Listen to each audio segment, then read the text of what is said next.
예. 방금 복음을 읽은 신부님 성함을 아시죠? 아, 예, 예.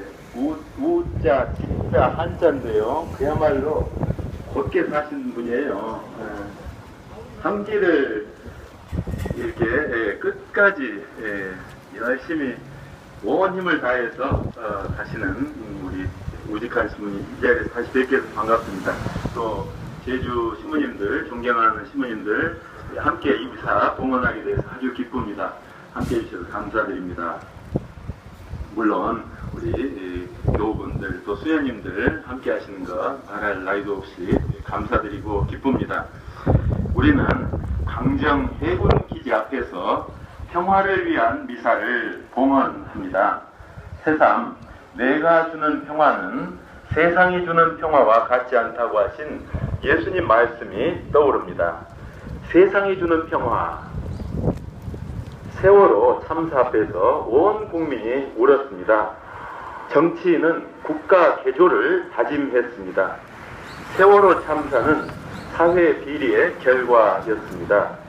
우리가 신학에서 구조적 악 또는 사회적 죄에 대해서 이야기를 합니다. 세월호 참사야말로 구조적 악의 전형적인 사례입니다. 그러나 얼마 전부터 세월호를 잊자고 합니다. 그만 좀 하라는 겁니다. 아무것도 이루어지지 않았고 아무런 변화도 일어나지 않았는데 말입니다.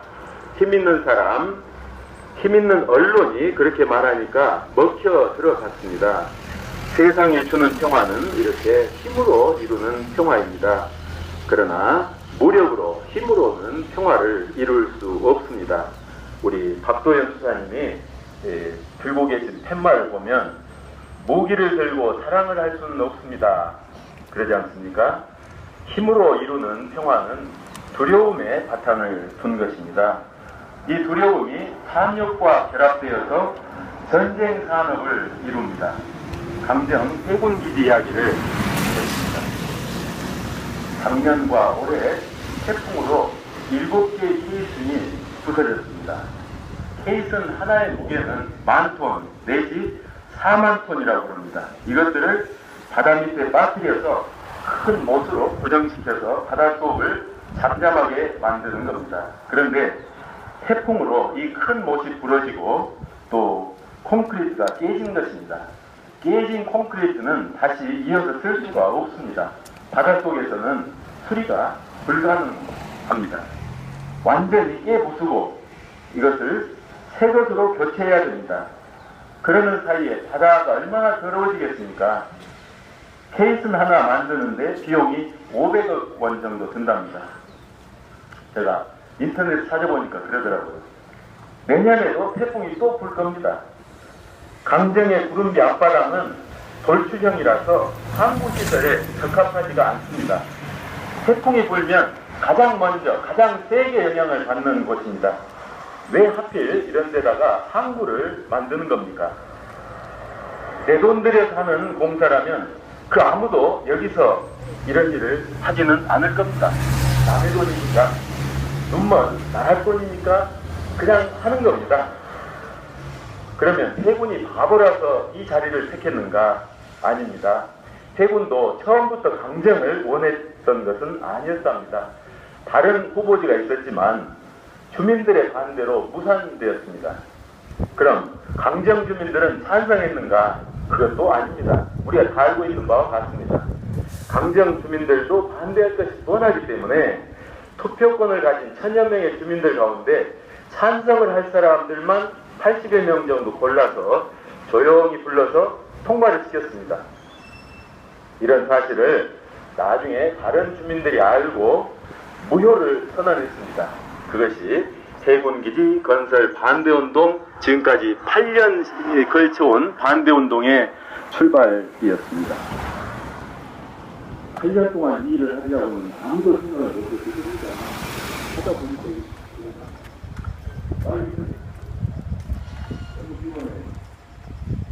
불법적인 절차로 시작된 이 공사는 실시 주민들 사이에 갈등과 분열을 증폭시켜서 이제 제사도 같이 안 되는 집이 있다고 합니다.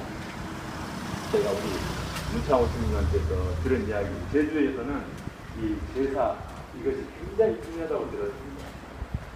또 그 장례 절차 이게 없고 또 아주 중요하다고 들었습니다. 그런 제주에서 제사를 같이 안 지낸다는 정말 아픈 일입니다. 대구는 아름다운 제주 그런데를 파괴하면서 평화를 말합니다. 이미 평화로운 제주에 있지도 않은 가상의 분쟁을 만들어 놓고 동북아 미래의 평화를 보장하겠다고 합니다. 대한민국의 분단 상황과 아무런 상관도 없는 이 제주에 해군 기지가 건설되는 것은 미국이 시켜서 하는 일입니다. 강정 해군 기지는 중국을 코앞에서 견제하고 싶은 미국의 전초 기지가 될 것입니다. 따라서 제주도는 국제 분쟁의 중심에 자리 잡게 됩니다. 우리가 미국을 편을 들 것이냐 아니면 중국 편을 들 것이냐는 쉽게 결정할 수 있는 일이 아닙니다. 아주 현명해야 됩니다. 미국은 오랜 우방이고 중국은 이웃 사촌입니다. 어느 쪽을 편들기가 매우 어려운 상황입니다. 이럴 때 취할 수 있는 현명한 선택은 전쟁 기지가 아니라 오히려 중립입니다. 그러나 우리 정부는 해군 기지를 선택하고 말았습니다. 국책 사업이라고 하지만 이것을 찬찬히 뜯어놓고 보면 강대국의 군사적인 이익 그리고 우리 해군의 자리 욕심, 삼성과 대림 이런 토건업자들의 경제적 이익이 맞아떨어져서 이루어진 경제적인 사업입니다. 전쟁은 돈이 됩니다. 기지를 만들고 무기를 만들고 일자리를 만들어냅니다. 사람들에게 두려움을 심고 미움을 키워서 돈을 버는 사람들이 있습니다. 평화라는 이름으로. 이것이 세상이 주는 평화입니다. 그러나 두려움과 미움은 평화의 길이 아닙니다. 분단 60년 동안 우리는 미움과 전쟁과 경쟁을 배우고 가르쳤습니다. 그러나 미움과 경쟁은 내가 사는 것이 아니라 내가 미워하는 사람의 삶을 살게 만듭니다. 누군가를 정말로 미워해 본 사람은 알아들으실 겁니다. 미움은 나를 마비시키고 내가 미워하는 사람이 내 삶의 중심에 들어오게 만듭니다.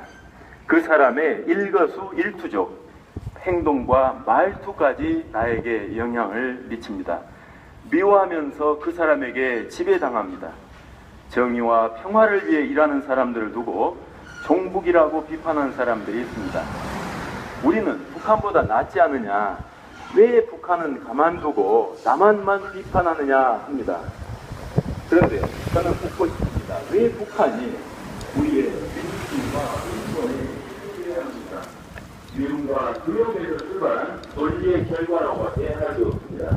우리는 우리 후배들과 아이들에게 평화를 이야기합시다. 세상이 주는 평화와 같지 않은 예수님의 평화를 가르칩시다. 내가 살아남아야 하는 평화가 아니라 남과 더불어 살아갈 평화를 가르칩시다. 길이요 진리요 생명이신 예수님, 그리스도이신 그 예수님은 십자가를 통해서 평화의 길을 열어주셨습니다. 예수님께서 하느님의 아들이시면서도 사람들에게 미움을 받아 십자가에 못 박혀 돌아가셨다가 사흘 만에 다시 살아날 것이라고 가르치셨습니다. 오늘 복음에서 남을 지배하고 할 말을 못하게 하는 그런 평화, 무조건 따르라고 하는 그런 평화가 아니라 섬김으로써 다스리는 평화, 내가 죽고 네가 사는 평화, 밀알 하나가 땅에 떨어져 죽어서 100배 열매를 줍는 그런 죽음과 부활의 평화를 예수님께서 몸소 보여주셨습니다. 우리도 강정 평화 컨퍼런스 평화 대회를 통해서 예수님이 주시는 평화, 십자가로 이루는 평화의 나라를 꿈꾸어 봅시다. 그리고 이 꿈이 실현되도록 온갖 희생을 무릅쓰고 앞으로 나아갑시다. 행복하여라. 평화를 이루는 사람들, 그들은 하나님의 자녀라 불릴 것이다. 아멘. 잠시 묵상하고 미사 계속 공헌하십니다. 아멘.